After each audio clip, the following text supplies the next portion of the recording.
Hey guys, I'm back for part two. Let's get right into it. Unfortunately, this polynomial we were not able to solve by grouping. So let's move on to number 12. Solve each absolute value inequality graph, the solution. So I'm going to go ahead and since this is nice and clean, there's nothing being multiplied or being added.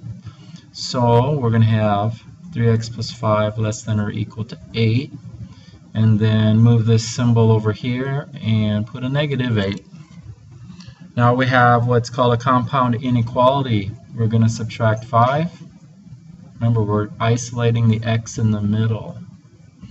So we're going to have negative 13.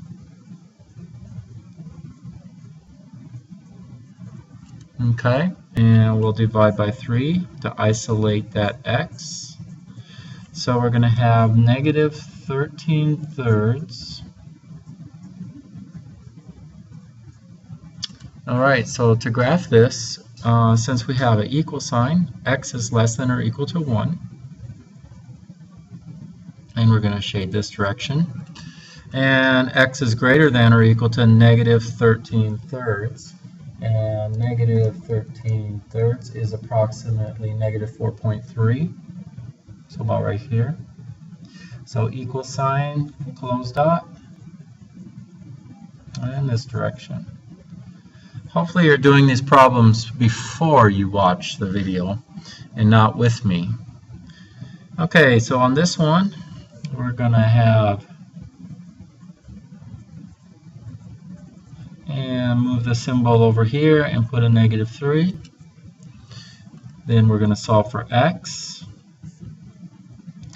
So we have negative 12 greater than 2x greater than negative 6.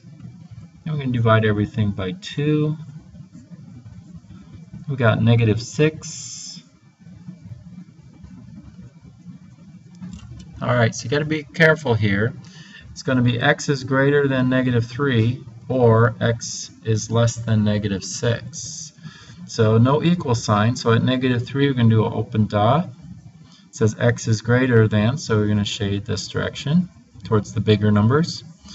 And then at negative 6 it says x is less than, reading it from right to left. So we shade smaller numbers. Alright, 13.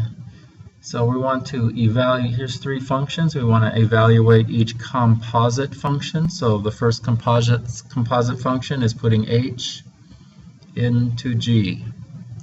So when I write it, I start off with g, and then wherever I see an x, I put in h.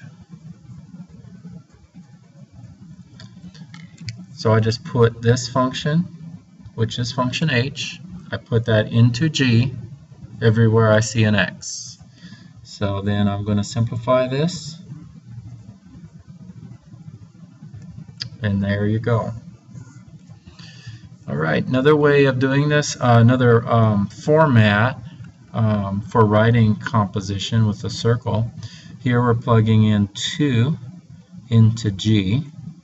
So here's function g, so 3 times 2 is 6. Okay, and then that goes into f everywhere you see an x. So in f, that's this function, we're going to have 6 squared minus 2. So 36 minus 2, 34. Here we're multiplying the two functions together. We're multiplying h and g. So here's h, so 2x minus 3. And we're multiplying that times g. So we're multiplying that times 3x. So distributing the 3x onto both terms. 3 times 2 is 6. X times x is x squared. 3 times negative 3 is negative 9, and the x gets tagged on. Alright, here we're plugging 3 into h, get that answer, and then plug that into g, and that will be your final answer. I'll let you do that one. If you need help, ask me in class. Finding the inverse. So first thing we're going to do, this is very important. It's been a while since we've done inverses. Remember the first rule, we switch the x and the y. And then we solve for y. So that means to isolate the y on the right.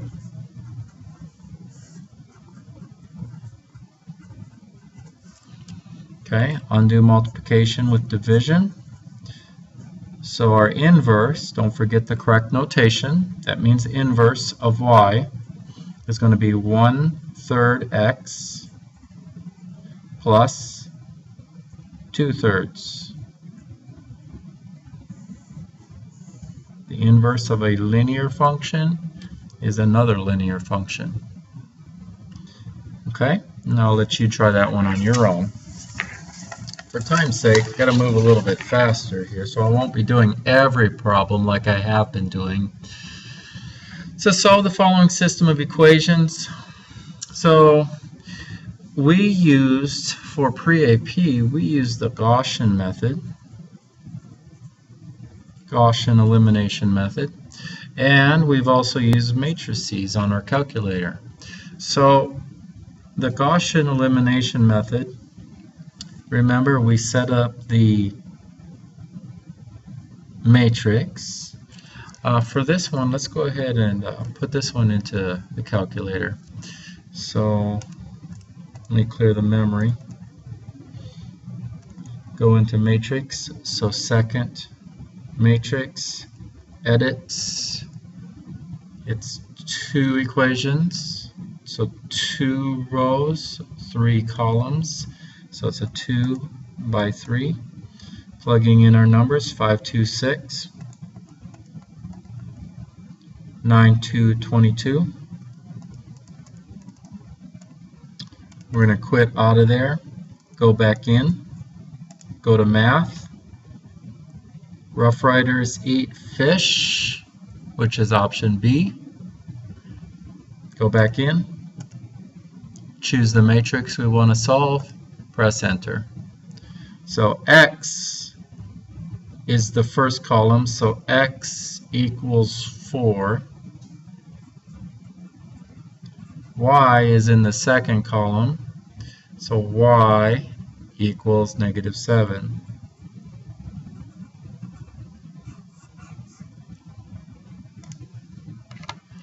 All right. Now we can do a Gaussian elimination method. Let's see what we get here. So like for example, I'm going to choose one where I have a 1, because remember we want to get it down to the identity matrix, and then we'll know what our answers are. You see that here when we did it on our calculator, reduced row echelon form. So first thing we need to do is line everything up. So I'm going to move the 2x over, and then I'm going to go ahead and put this one on top. So 1, 3, 8. And then I'm going to do 2, 1, 5. Now remember I lined them up that way because I need a 1 in the top corner.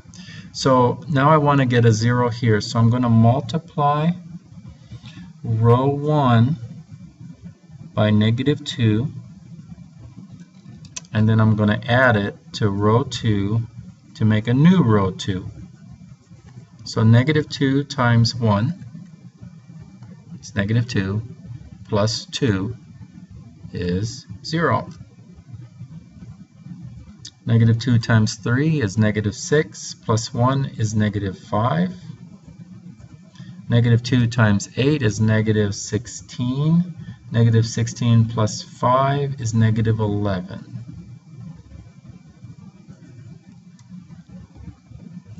Okay, next thing we're going to do is we want to get a 1 in this position right here. Unfortunately, I didn't do this one ahead of time, and it's going to come out as a fraction, but that's okay.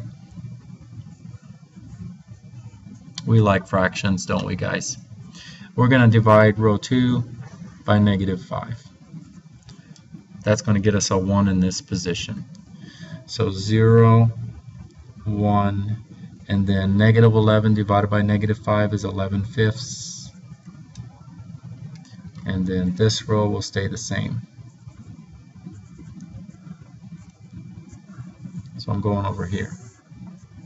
Then I want a 0 in this location here, so I'm going to multiply row 2 by negative 3. And then I'm going to add it to row 1 to get a new row 1. So negative 3 times 0 is 0, plus 1 is 1. So those stay the same. Negative 3 times 1 is negative 3, plus 3 is 0. Negative 3 times 11/5. Let me get my calculator out here.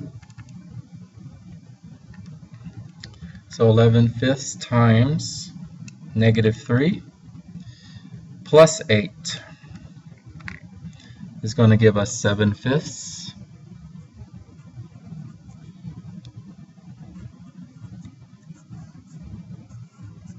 So in our first column is x, so x equals 7/5,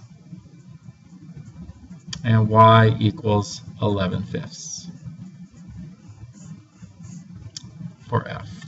So there's matrix, and then there's Gaussian elimination method. Alright, I'll let you do 12, and then 17. Again, we could use the matrix. I showed you how to do that, or we could use Gaussian elimination method. Number 18, graph the following inequalities. So here x is less than 2. So if I go to 2 on the x, it's less than, so it's going to be dashed. And it's less than, so we shade to the left. Y is less than or equal to 2x, so our y-intercept is 0. Rise is 2, run is 1. There's an equal, so we're going to have a solid line here.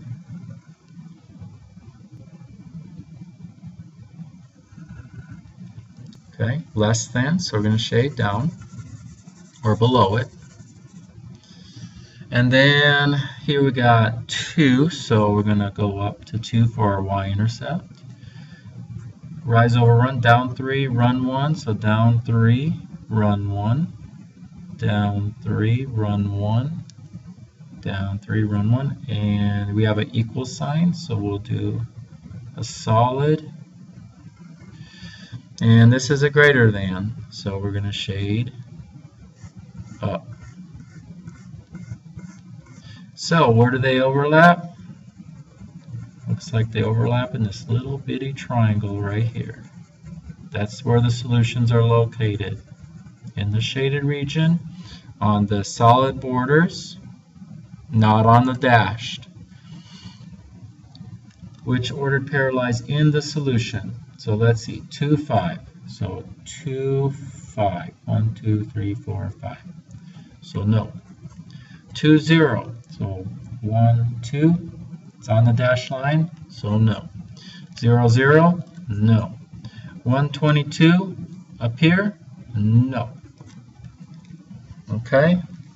Which ordered pair lies in the solution region? This is common to all the inequalities. Now, a solution would be, for example, 1, 1. That would be a solution to that. All right, and all 4 of these are not solutions. So you could choose any point outside of this little shaded area, and that would work as non-solutions. Okay, we're getting low on time, so I think I'll stop there and start another video starting at 19.